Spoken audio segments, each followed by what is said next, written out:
the replay mechanica. You are listening to Enjoy It While It Lasts. I'm your host, Herman Faust, and this is the Weekly Newsish. In today's episode, I start with the heavy stuff. This week, that means starting with the Alex Pretty shooting and all of the other fallout that's come and updates with the ICE agency. After a short reset to catch our breath, I then get into more normal newsish topics where I tell you about a new development in Alzheimer's research, a new method for studying animals. I look at the TikTok change that's happened with new ownership before I go around the world and gather a couple of fun, lighthearted stories for you, including a bunch of sheep invading a supermarket. Then we look at entertainment news, including the Sundance Film Festival and the Grammy Awards, and also looking at a documentary that will not be rewarded at all. Before I end the show, I talk about the DFW winter storm aftermath, where at least the Texas power grid did not fail. All right, guys, let's start the newsish. All right, guys, I have decided that for this episode, I'm going to try starting with the hard part so that the rest of the episode afterwards can try to feel a little bit more normal. But I need to talk about the ongoing situation, and I haven't had a chance to talk about the second killing by the state-sponsored agency of ICE that happened in Minnesota, and that's the shooting of Alex Pretty, where we all can see the video that what happens is he is filming ICE agents, which for people saying just don't agitate, that is a legal right that we have in this country. He's filming agents, and along with a few other people, when the agents turn and get hostile toward them, and including shoving a woman to the ground. And at that point, he stepped in and put his body in between the two. And that's whenever he stepped in between the person assaulting the woman and the woman, the ICE agents pulled out pepper spray and first hit him with that, threw him to the ground, beat him, and shot him on the street. The story we were given is it was because they said he was brandishing a gun. We all saw the video. He was not brandishing a gun. He had a gun. He is a legal gun owner, which was always, I thought, the biggest, hardcore, most fundamental right that a lot of the people on the right would defend above all else. But apparently now a lot of people are deciding it's not that. No, you can't you can't hold a gun and be near an officer, or they have the right to shoot you. The President of the United States is adding on to that by saying more than once about talking about he didn't like that Alex had a gun, that Alex shouldn't have a gun, that you can't have guns. Then we have most recently found out that Alex had been tackled to the ground by ICE a week before, having broken ribs. The reason that this came out is even bigger, a bigger part of the story than I think some people realize, is that especially when you add on to the fact that people have talked about when they get picked up and arrested by ICE, that everybody is getting interrogated about other people that are out in the streets protesting or are vocal about being anti-ICE. They are trying to collect information on people that are against them. And they already clearly have evidence that this man is a protester, is against what they are standing for. So it indicates that he may have even been targeted. Um, that, though, I guess, is a scary fact, but it's not even it's not nearly the most important aspect of it. The most important part of it is the fact that we have state executions in the street with no due process, no rights, just beaten and killed on the street. And then the government will come out and target you and say that it's your fault and make all these false claims about you as a person.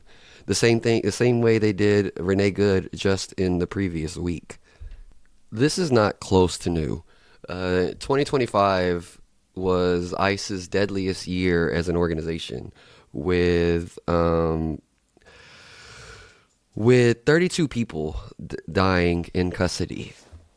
They are not. They're holding people in. They're holding people in camps. They're trying to say that they're detention centers. They're holding people in places that have horrible conditions, no hygiene. They're some cases being tortured. ICE violence is not new. This also state-sponsored violence is not new. This is something that our country, unfortunately, has had pretty much throughout its entire history, whether some people realize it or not, or whether it's affected everybody or not. A lot of people, I think, that a lot of people are experiencing this a little bit different, partially because of who is being affected and the place that it's happening. And it's opening a lot of people's eyes to realize that our rights are not as protected as we assume. For a lot of us others that have known these things and have paid attention to police violence, to government escalation of violence over the population, this is more a sad expectation than a surprise. This does feel a little bit different to me, though, but I don't think it feels different for the same reason.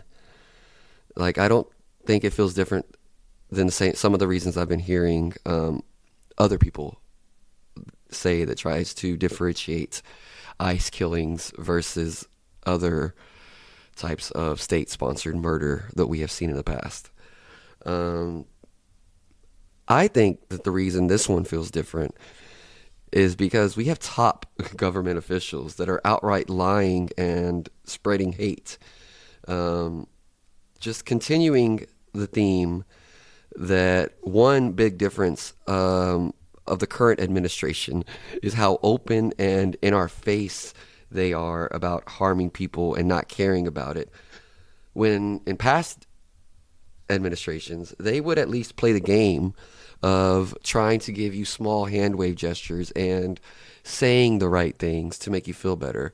I think that's why it feels different, because of how open just how open the hypocrisy is. There's no denying and hiding behind any excuses. You can blatantly see a video and then be told that what happened is different than what you saw in the video. And that same type of thing happened again the next week. I don't think that is, even that's not extremely new. I mean, there's been body cams footage of police killings captured that lead to nowhere, but at least in those times, the argument would be made that it would be a rogue bad agent, and I think now there is no way to. There's no spin that what ICE is doing is actually trying to be helpful. There is at least spin that police in general try to be good, and that there's a few bad apples that hurt the perception. I don't believe that, but that's what is sold to the public and the public can swallow. I don't think the public can swallow just the how in your face ICE has been with force, especially when that force is aimed at white American citizens. Because there wasn't really a ton, the same type at least of outrage, say when ICE shot Keith Porter, or when ICE shot Silverio Gonzalez. And I want to give it to people the benefit of the doubt and say, well, there's no video of those. That's why the outrage isn't there. But there's been video of people, of minorities being killed before. And that has not, it sparked some outrage, but not the levels that we're seeing now. Anyway, that's where we are for now. I'm going to go ahead and take a quick break and put up a divider so that I can come back and start fresh with the rest of the Newsish. Pick on the phone, track on the phone. It's all I heard. Oh, we don't know. Let me on a brain. Oh no, let's go crazy. Let's get nuts. Holding on and on until the sun's in a good. Let's go. Oh, we don't know. Let me on a brain. Oh no, let's go. Let's get crazy. Let's get nuts.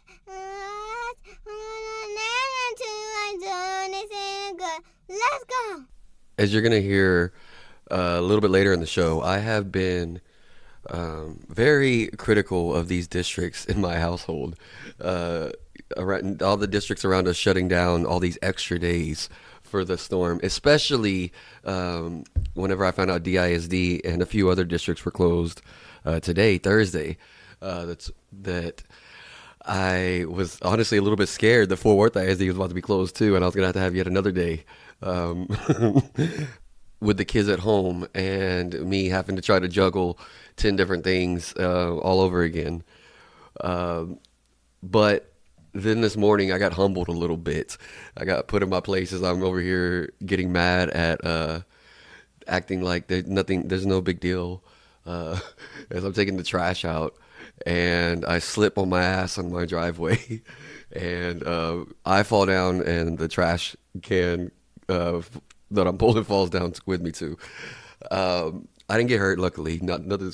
I was just a little bit. Nothing got hurt except for my pride, and I just had to laugh at that as I'm over here getting mad. Like, why are they even thinking about not going to school? It ain't dangerous out here. Boop. All right. I'm gonna go ahead and get into my next set of stories. My first story that I'm going to get into right now is a new development in Alzheimer's research.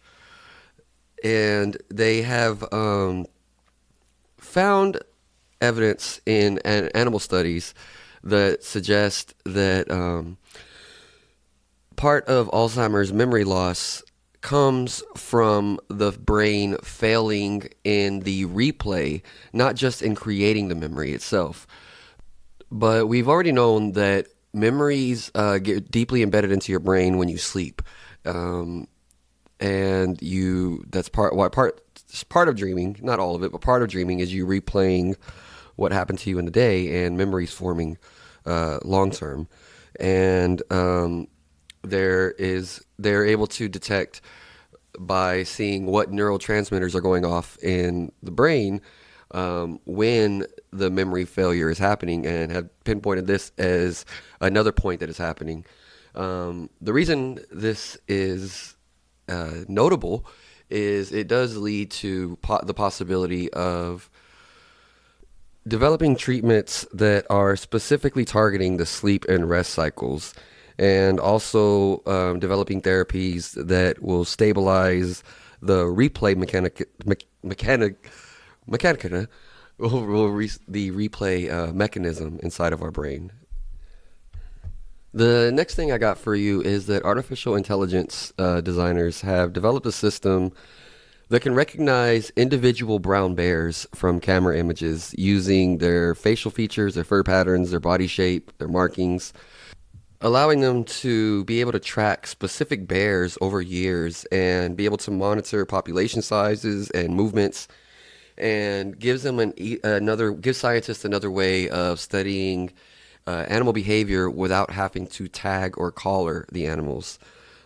These same type of AI cameras are being used underwater as well, and they're trained to be able to identify different species and have long range sights, long range lenses, I guess I should say, that can collect data. They're solar powered, so they can run for a long period of time and monitor biodiversity in different areas and how that changes over time, or being able to detect rare or endangered species that humans maybe rarely see because we aren't able to be everywhere at once. This allows us to have more eyes and more capable eyes in more places at once. Of course, everything still, at this point at least, everything still requires human confirmation, and it's obviously very dependent on where the cameras are placed, and it doesn't fully replace anything like field researchers, but it does allow for more data points, more data to be taken in, for us to get a bigger picture, a better big picture of what all's going on, with both a specific down to a specific individual animal or groups of animals or ecosystems. I think this is the part of AI that is helping make our life, our world, a better place for now before it crosses the line and then we go full Wall-E.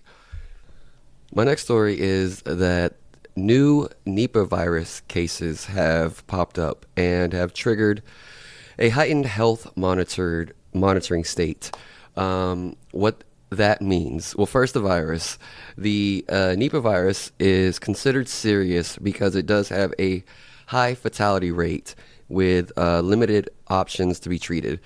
And by heightened state, I mean that so the new cases have been confirmed in India and in neighboring areas. At airports, they have implemented screenings and I guess just heightened awareness to be on the lookout for the virus. The Nipah virus is one that mostly it affects humans based off of direct contact with infected animals or by eating contaminated food, usually different fruits or saps that can get contaminated by fruit bats that carry the virus. It can also be transmitted human to human, which is what makes it a risk for having possible outbreak, of course. But yeah, as of right now, it's not anything that is on the verge of being disastrous, but it has at least raised the first few red flags of something to be on the lookout for. Because even though it is a rare virus, the fatality rate is between 40 to 75%. So hopefully everybody can stay away from fruit bats and not be sneezing on each other too much out there. Earlier in January, there was an incident with a Waymo autonomous vehicle, a self-driving car that drove onto an active light rail train. The train tracks. This happened in Phoenix, Arizona, where Waymo operates a taxi service with self-driving vehicles. And this time, though, the vehicle stopped on the tracks. This is the type of mistake that these self-driving vehicles have been known to make so far. They are widely considered safe. There's not a ton of accidents from these self-driving vehicles, but they do seem to struggle with train tracks, with roads that are maybe irregular construction zones or have emergency scenes going on. Their tendency, if there's confusion at all, the tendency is to basically stop in place, so as not to crash into anything. And in this situation, or in the situations I just described, it can get when it gets confused, it's stopping in place obviously causes more danger. In this situation, the rail was able to be notified, and they actually were able to stop the trains. And it was a light rail, so not a big long train carrying a bunch of cargo that would have been much more difficult to stop, and they would have needed a lot more advance warning. But either way, the train was able to be stopped. There was no collisions. But before that, as the car was just stuck and not moving, there's video of the passengers having to get out and run away. Run away, get out and walk away, I guess. Get away from the vehicle, get away from train tracks, because of course, if you're in the car, that's the smart move. You don't want to be in there. You don't want to stay on the tracks, just kind of hanging out. You don't want to just assume everything's going to be all right.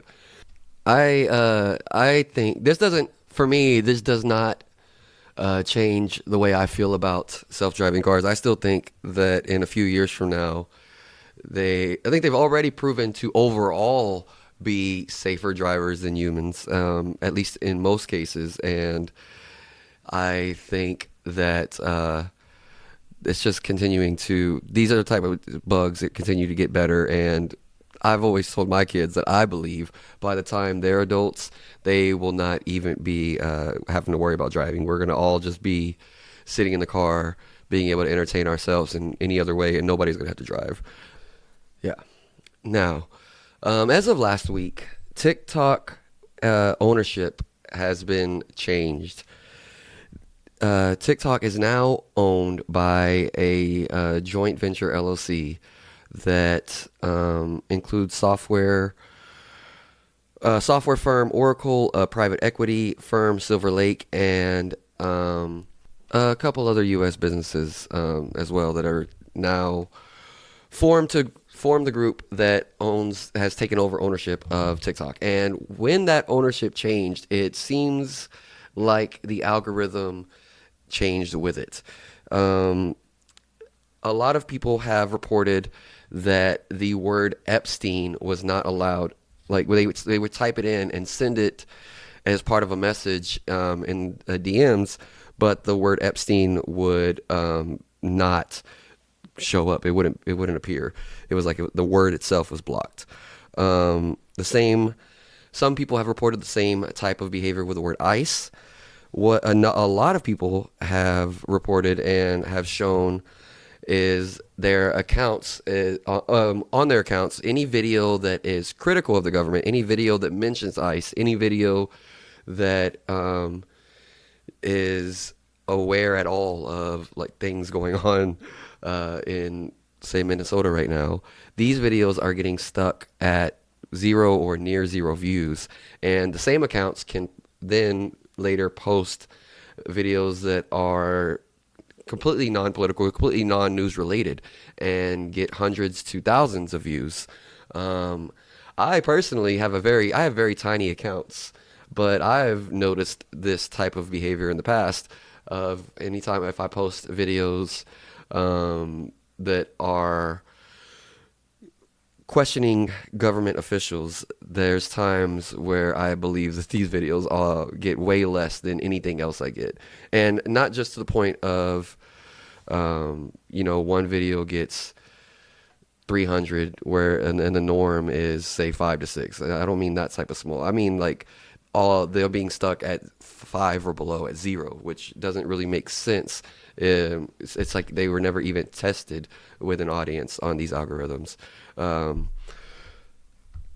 TikTok has acknowledged people's complaints and the issues publicly, and they blame down servers that were causing the problem. Um, they point out that there was a few hour period where lots of videos were having this type of issue, or no videos basically were getting views, and because of that time period, they're trying to shrug off any idea of any type of changing of the algorithm, or any type of shadow banning, or a subject, or muting a subject. But it seems to me that the more logical explanation is that maybe in those few hours that were shut down where everything was having an issue, um, that was more just kind of the booting up of the new algorithm, of the switching up the way we do things.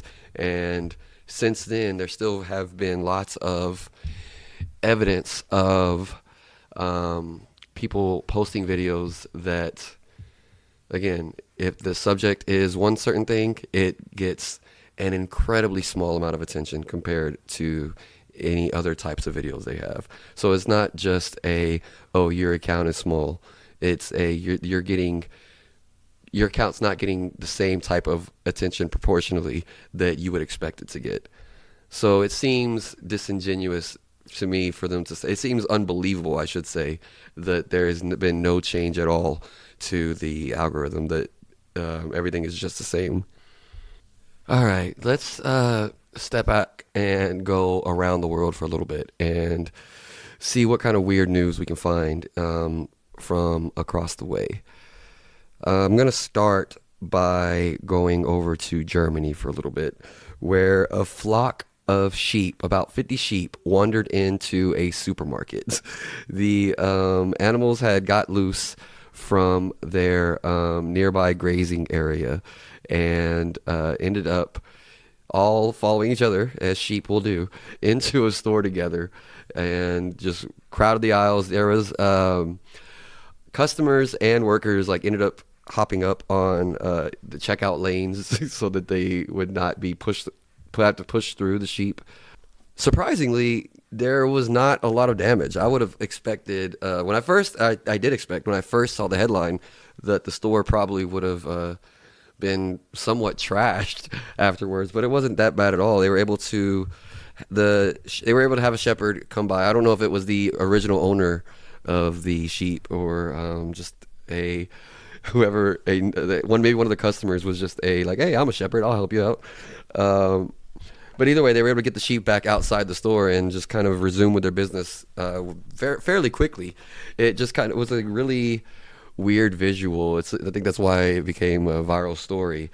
Just that all of a sudden, just how surreal it would be to be grocery shopping, and then bam, we're just crowded with sheep running into us. Now we go to Belgium, where during a sobriety checkpoint, police officers found a 12-year-old kid driving his parents' vehicle with his drunk father in the front seat and his mother and two siblings in the back seat. The father told the police officers that he had had too much to drink and so he passed the keys to his son to drive them home. And the mother, the story there was that she was in the back. By the way, the mother did have a valid driver's license and was sober, but she was in the back seat with the siblings. So it doesn't say the age. I'm assuming they had to be babies, at least one of them, because why would the mother need to be in the back seat with the siblings instead of driving the car? But also, I think it probably to them was not a big deal. They probably have taught this kid how to drive pretty well, to the point where they trust them to get them home. For myself, I know I was driving at the age of 12. Whether it was right or wrong, I know that it happened. And once I learned to drive, I would even be able to every now and then make a store run real quick or go grab something. So these parents probably felt the same way that my mom felt, letting it thinking it was no big deal. Unfortunately, for them, the police did not agree. The father will face legal consequences. The authorities say that they are going to treat this as reckless endangerment, driving under the influence, and allowing an unlicensed minor to operate a vehicle. And I think they have to pick one of those last two. They can't say give him for driving and for allowing the unlicensed minor to drive. But either way, he's going to have to deal with that. My next story is exactly why you don't propose publicly. It happened down in Brisbane, Australia, when at a bootleg Rascal concert, a man got on stage. I'm assuming he had set up with the venue and the event beforehand. It wasn't like he bum rushed the stage. I shouldn't say it that way. But he got up on stage and he pulled his fiance or his would-be fiance onto the stage with him, and he proposed in front of everybody. And he was rejected. She said no, and quickly got out of there, exited the stage, left the concert. The band and the crowd were kind of taken aback. It was an awkward moment for everybody in the concert. Usually in these moments, the crowd is waiting for the "she said yes" and cheer, big roar, but she was not down for that. This is why you don't put people in that type of situation. You don't pressure people into asking them a serious question for a serious commitment in front of a live audience of strangers, unless you have 100% talked about the fact that y'all are going to get married at some point. Unless both of you are sure you're on the same page and you know that the person you're proposing to likes that type of attention. Unless you have had those two things, and it has to be, again, you have to be sure, because otherwise you're being a dick, because you're putting complete pressure on a person to say yes in front of everybody. And you're putting yourself at risk for this type of embarrassment if they are not ready to make that leap of commitment to you. Now to entertainment news. The 2026 Sundance Film Festival is underway, and this is a little bit of a historic one because it's going to be the last of the annual film festival event. It's going to be the last time, I should say, that the annual film festival event is held in Park City, Utah. It has outgrown the space there, and it will be moving to Boulder. I think it's going to be moving to Boulder, Colorado. I've always thought it would be cool to go and be a part of it and watch these films, these documentaries or these independent films, before they get major releases, or before you get told which ones you think are going to be good or not. I'd like to go at some point to experience that and take in the stories fresh there with everybody else at some point in my life. Another big purpose of the festival is for films to get picked up by publishing companies as well. A24 picked up a film that is getting a lot of buzz, The Invite, that was directed by Olivia Wilde, that includes some bigger names, not the normal what you would normally think of for an independent film. Seth Rogen is in it, Penelope Cruz, Edward Norton. There's also a dark comedy about I guess schemes in the art world, called The Gallerist. That's another one that is getting a lot of articles written up about it, that stars Natalie Portman and Jenna Ortega. I think the one that I've read about that I want to see the most is actually a documentary, though, called Nuisance Bear, where it follows a polar bear as it tries to go down its migration path, but it runs into people and tourists and officers and hunters, and it kind of explores the idea of, well, we're deeming this this predatory bear a problem. Does that mean that we can just completely take it out and not share territory with it anymore? Or is it really this nuisance that needs to be handled, or are we the nuisance? So yeah, the last day of the festival is February 1st. So sure that between now and then I might hear another story or two. So there might be one for next week's Newsish as well. One documentary I will not be interested in watching is the new film Melania, which is basically her making a movie about herself. This is her perspective, completely framed by her, marketed by her. So you're got to go into it knowing what you're getting there. You're getting a supposed documentary of a person trying to make a film painting themselves in the best picture they possibly can. Really no surprise at all from anyone inside the Trump family. And as part of that, of course, in the film, she tries to frame herself as a victim of public scrutiny and poor media portrayal because, of course, the wife of a billionaire, the wife of a president, she is not treated fairly. She is the victim here. Why don't you all see that? Yeah. And apparently, oddly, the public does not have a very large demand for this film because it has had extremely weak ticket sales. Turns out a lot of Trump supporters don't really care to see a story about a woman. Go figure. Who would have thought that? Um, Also, on top, like it's been widely just mocked and criticized by all types of reviewers, both like for the film itself, both like film critics and political analysts as well, who point out how she presents herself to be a certain way that is very not very against what policies her family is actually pushing. Moving on to actual artists making actual art. The Grammys is coming up, and just a few days actually. The artists nominated for Album of the Year include Bad Bunny, Justin Bieber, Sabrina Carpenter, Clips, and Pusha T. By the way, Pusha T is a blind spot on my another one of those blind spots in my hip hop game that I need to target and make sure that I really deep dive into his catalog at some point. Um, anyway, for Record of the Year, the songs that have been nominated are Abracadabra, Anxiety, APT or APT, DTMF, and Luther.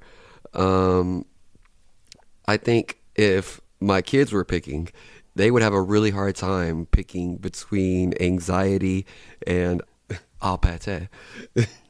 But I think in the end they would go with Bruno Mars based off of just me basing it off of what I hear them singing the most and with the most energy when they sing. That song definitely captured the youth, if the youth is elementary school kids. Every award show comes with its own list of snubs that people are upset did not get nominated. This year, the big names that were not nominated include The Weeknd, who in the past has had pretty decent success in the Grammys. Lord, who is a little bit more surprising given how strong sales have been, or I guess I should say how strong streams have been for her recent album. And Miley Cyrus also did not receive any nominations. Going into the night, the favorites for a couple of the big winners, the big awards, I should say, the favorites for the record and the song of the year does include the one that I said will probably be my kid's favorite pick by Rose and Bruno Mars. Also Kendrick Lamar and SZA's Luther, and Lady Gaga's Abracadabra. As for album of the year, the favorites going in are again Kendrick Lamar with GNX and Lady Gaga with Mayhem. Also, one of the favorites is Bad Bunny with Debí tirar más fotos. So that'll happen on February 1st, on Sunday, is when the Grammys will take place. My last entertainment story I had to include for Trisha, even though she's not here, to keep her here in spirit, because Tom Hamilton, the bassist for Aerosmith, rode the Aerosmith roller coaster in Disney's Hollywood Studios for the final time before the roller coaster is going to be closed. Um, we've talked. Trisha actually brought up on the show how this roller coaster is going to be closed and replaced with a Muppet theme ride. The Aerosmith roller coaster originally opened in 1999. It's known for being one of the bigger thrill rides in the park, known for its high speed launch and the inversions in the ride that go along with the Aerosmith soundtrack. But yeah, Tom Holland took a moment to have a public had a public moment where he shared what the ride meant to what he says the ride meant to him and his fans, and how it feels now that the ride will be closing. I know that Trisha was very upset when she talked about this. I think her main complaint was that they're replacing it with Muppets, so it's not like they're replacing old with new, they're replacing old with old. All right, now to get to the big winter storm that is over, that has passed here in North Texas. I'm going to start on the lighter side of it. Let's all celebrate because the Texas grid held out. We did not have any widespread major power outages. Ted Cruz actually came back to Texas. I saw before the storm hit. He left, but he came back, so we knew it wasn't going to be too bad. And we all got through it. We didn't lose. We didn't have that many power outages. Schools did stay closed for what I felt was maybe 1 or 2 days too long, depending on the district. I can't believe that some school districts were still out today, as I said, even though there were some slick spots. I know that even yesterday on Wednesday, I was already feeling a little bit itchy to get the kids out the house. I mean, don't get me wrong, we all love our kids, we all love having them around, but when you're trying to keep yourself in your routines and do all the things you need to do to keep your mental health up, to keep your chores up, and I am trying to record the podcast with a household full of people, it just is a little bit of relief to have a few hours of quiet every now and then. But it was fun unrest. We got to go on long walks in the ice every day, and it was different. The first day we went to the walk in the ice, it we literally was walking through an ice storm. Like it started after we were about 5 minutes into it, where we started getting pelted with sleet or ice. I don't even know what's the difference between the how you categorize what's hail, what's sleet, what's ice falling, but it felt like ice balls falling, not necessarily big chunks of hail. Then the next day we went out on a walk, and it was like one giant block sheet of ice instead of feeling like we're walking on a bunch of pieces of ice. Then of course we had to walk through the slush as it was half melted. We had our makeshift sleds as we slid down the ice in a couple of hills near our house as well. So we took full advantage of the weather, though, since we don't normally get that. But I am glad to see things getting back to normal now. There was also a funny video that came out of Waco in the storm when a city bus got stuck and was unable to move due to road conditions and not being able to pick up any traction. And a group of police officers ended up pushing the truck, trying to push it forward and backward, and trying to you can see on video them putting items under the tires to try to gain traction and push as he tried to reverse and get unstuck. So it was just a really, you don't normally see a bunch of police officers just pushing on a city bus trying to get it unstuck. I thought that was a really funny video, and just also needed to include that for our Waco story of the day. That being said, it was not 100%. We did not 100% get through the storm without any type of tragedy. There were 12 deaths in Texas that were tied to the storm. Around about 7 of them are deaths that are tied to extreme cold exposure and outdoor conditions, possibly like people, either whether it be people that don't have a home that were forced to be out in this. There was specific, and locally in Fort Worth area, there was a man found dead in his tent that is believed that died due to the extreme cold. But there were a couple of really tragic accidents that also happened. There was in Frisco a couple of teens doing teen things where they tied up a sled to the back of a Jeep and were pulling each other and got a little bit fast, got a little bit wide, and they crashed. The sled crashed into a tree, and it was pulling 2 teenage girls at the time, and unfortunately both of them have died. One died immediately. One was taken into care to the hospital, but did eventually pass as well. Also in Bonham, Texas, there were 3 young brothers, the ages 6, 8, and 9, who drowned after they fell through ice in a private pond. The details of this are especially haunting. Like, the mother was found trying to rescue them, but she could not get them, and all 3 boys end up drowning.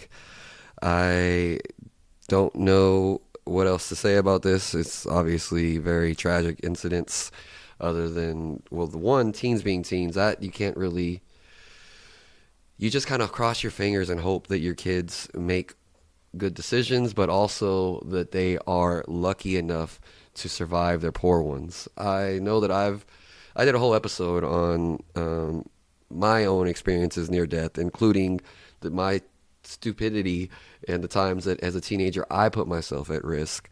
And I was just fortunate enough that I never had to face those consequences. As for the boys, I don't know why. I don't know enough. It feels tragic to me because it feels, I guess what I'm trying to say is it feels a lot more preventable. They were with their parents. They were walking on a frozen pond. But I also don't want to add on guilt and blame to a parent that's already also obviously suffering. But you never know. Even when you try to do things safely, you try to give your kids experiences, you try to let people explore the world, you never know when tragedy is going to strike. So you always got to just remember that you only got one life to live. You might as well enjoy it while it lasts.